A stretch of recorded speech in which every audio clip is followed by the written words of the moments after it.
14 سالہ حمزہ رات کو دیر تک سوچوں میں گم رہا۔ وہ کسی نتیجے پر پہنچنا چاہتا تھا۔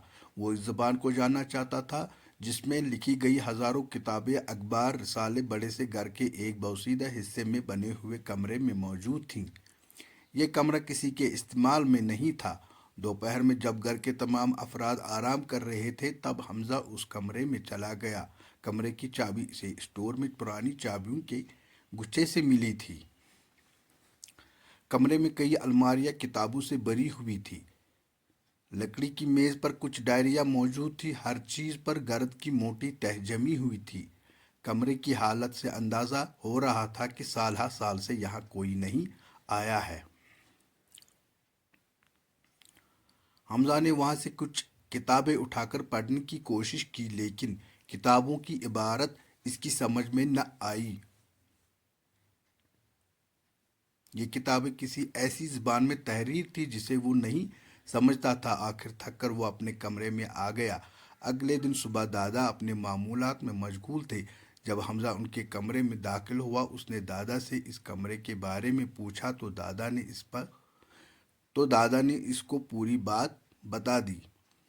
انہوں نے کہا، میرے والد یعنی تمہارے پردادا اردو ادب کا ذوق رکھتے تھے۔ انہوں نے اتنا بڑا کتب خانہ بنایا، پھر رفتہ رفتہ قوم سے ان کی قومی زبان چھین لی گئی۔ قوم کو قومی زبان اردو کے بجائے انگریزی پڑھنے پر مجبور کیا گیا۔ نتیجہ یہ ہوا کہ جب قومی زبان کی جگہ انگریزی نام کی ایک اجنبی زبان بچے پر تھوپی گئی تو وہ تعلیم سے بھاگنے لگے۔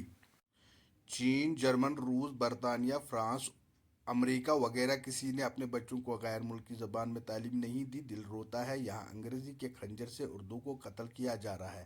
ادھر موبائل فون نے اردو رسم الخط کو ختم کرنے کی ٹھان لی ہے، یعنی اردو کو بھی انگریزی حروف میں لکھا جا رہا ہے۔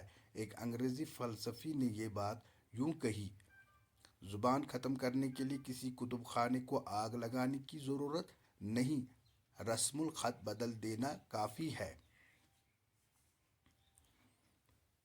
اردو بگاڑنے میں اخبار اور ٹی وی چینل برابر شریک رہے۔ اگر یہی حال رہا تو رفتہ رفتہ ایک دن اردو زبان کا رسم الخط مکمل طور سے ختم ہو جائے گا۔ ضرورت کے تحت انگریزی ضرور سیکھو لیکن اپنی تہذیب اور ثقافت کو ختم نہ کرو۔